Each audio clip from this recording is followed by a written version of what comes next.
It was a short, safe landing. At least this part of the Nexus hadn't changed too much. Zenobia had been taking him to the Imperial outpost.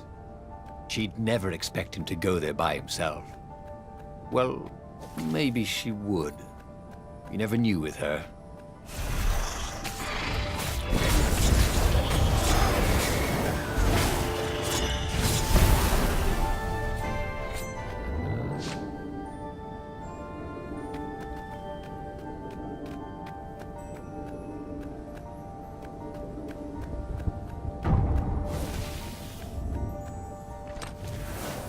These are really nice chests. He should take one home, he thought.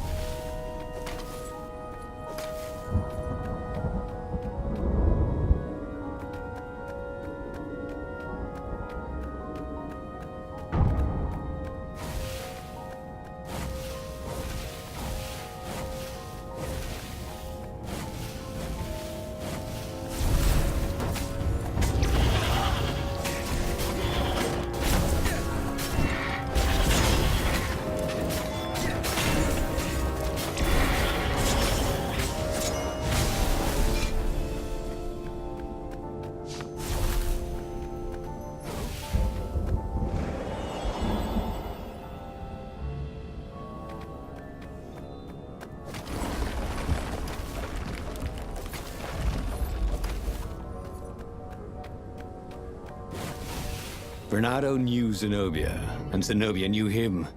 She'd suspected a trick. Now he'd vanished. She would probably guess that was his plan all along. Perfect. Maybe she wouldn't use the Sky Ripper. At least not without taking it to the scientists at the observatory first. Meanwhile, the Emperor would be coming to the outpost personally. This could be good.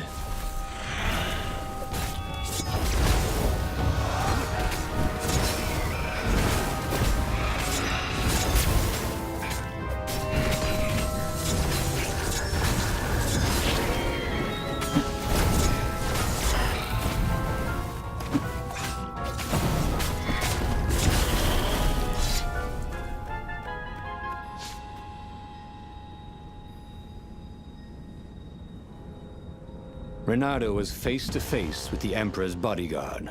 They looked very tough, but the Emperor held them back. Oh, where's my daughter? And how would I know that? Bernardo grinned at him. She lured me here so that you could kill me, didn't she? Ah, don't be ridiculous, said Bernardo, trying his best to sound convincing. She loves you. Oh, I knew it. The rabbit told me I couldn't trust her. The Emperor hopped out the door. His phalanx of bodyguards retreated carefully. Bernardo heard someone call, "Arrest her!" as they left. Well, that's a job well done, thought Bernardo. Now the fleet would be in all sorts of disarray. But maybe he could find her in the mountains. She always used to go to the mountains to hide from the world. Maybe he could even turn her against her father. Or maybe he could reap the benefits of the chaos he had sown. It was time to report to the Rebel Council, and then launch the attack on a divided and very confused Imperial fleet. Bernardo felt very clever indeed. He'd told the Empire nothing but the truth, and now they suspected everything and everyone. So, why are you going to see Zenobia? He asked himself. It's not just a gloat, is it? No, of course not. Now, turning her against her father was good. It was very good. If she would actually join the rebels, that would be spectacular, right? That was definitely what he was doing.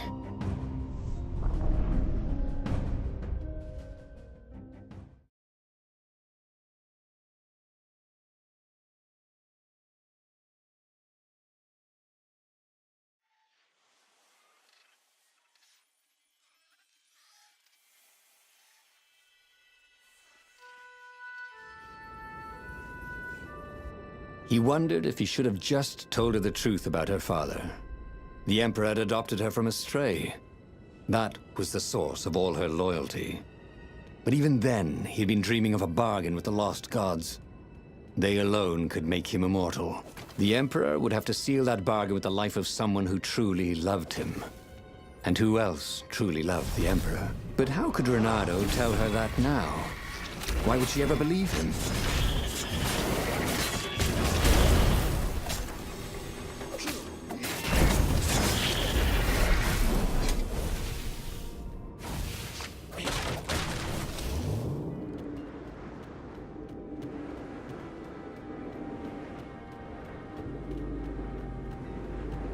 This was a roundabout way of getting there.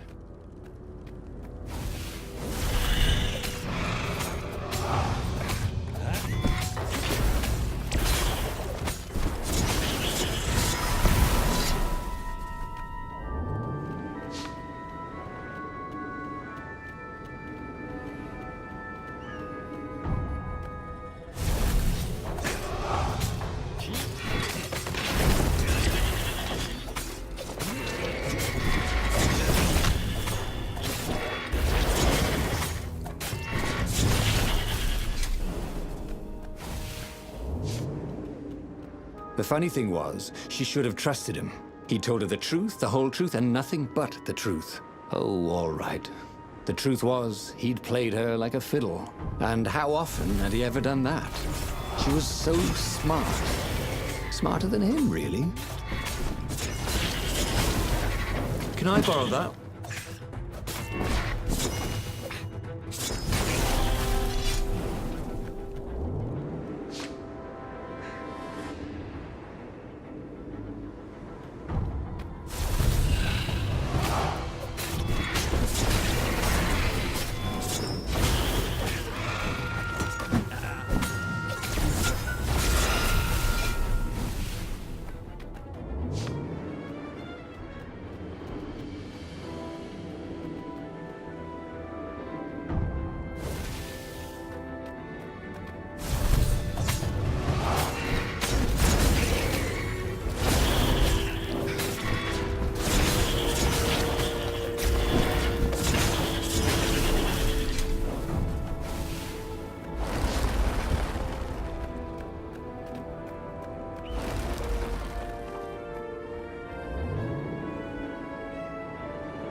What was the point of this gate?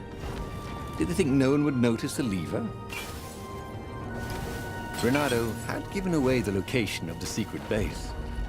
Fortunately, the Emperor thought it was all a trap. He even mistrusted his own daughter.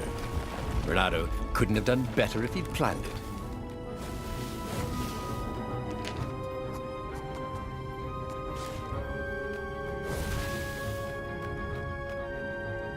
What have you done to me?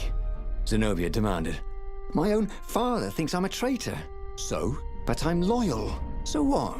You're a bastard, Renato, she said. Now, you love that about me. You really did want the core, didn't you? And the Iblis stone. Yep. He gloated. You get all that? She said to the far speaker toad he'd failed to spot. I am so relieved, my daughter, said the far speaker. And Zenobia got into her ship and flew off. Damn it. The old far speaker trick. How had he missed it? This was very bad. Zenobia back in her father's good graces, and both of them ready to use the core and the Iblis stone. He got back on the Farfarer. Briefly, Renato thought of fleeing. The odds were surely against him. Never tell me the odds, he told himself. Odds confused him. He preferred to trust his gut. And so he sailed on to attack the fleet. Alone, if necessary.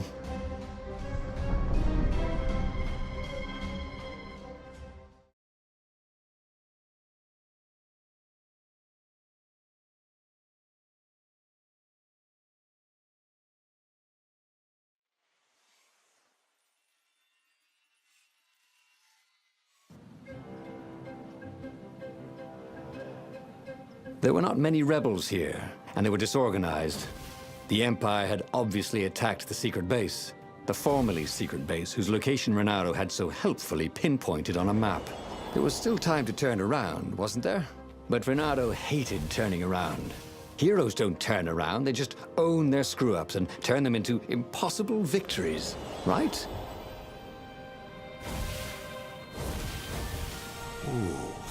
The portal that led right into the middle of the fleet. It was a glaring weakness in the defense.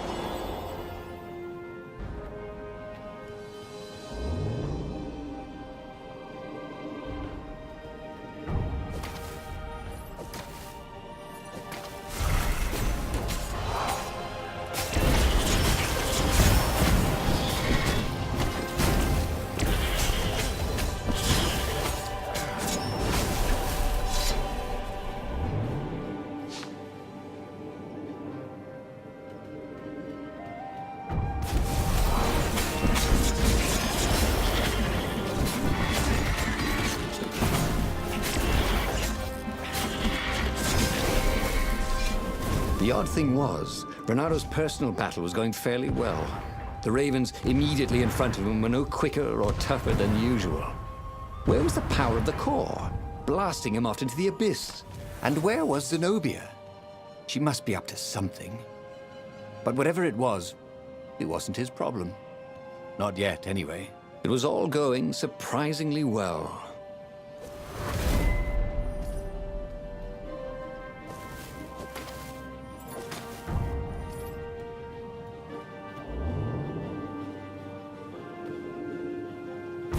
Do you guys ever eat fresh food? You don't smell like it.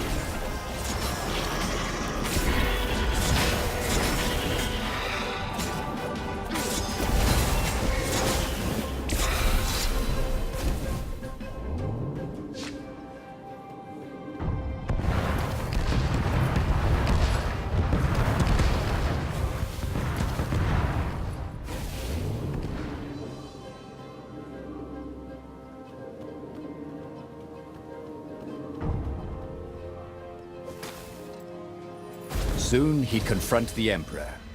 Again. This time, he'd make an end of him. He'd screwed up last time, but he had a good feeling about this time.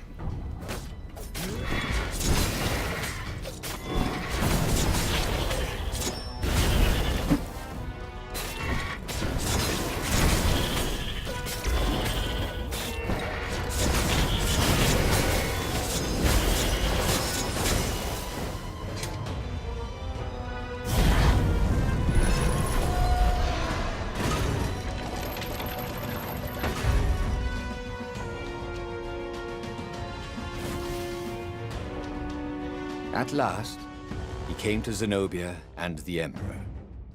She was sealing up a kind of squat coffin, banded with lead.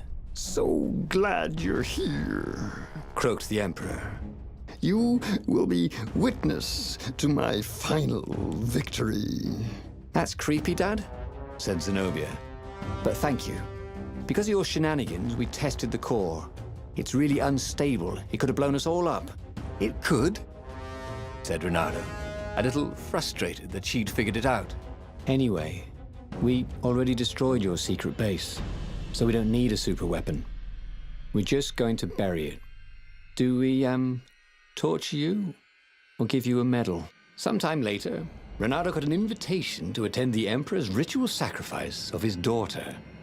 They took him out of his dungeon cell and gave him all his medals to wear.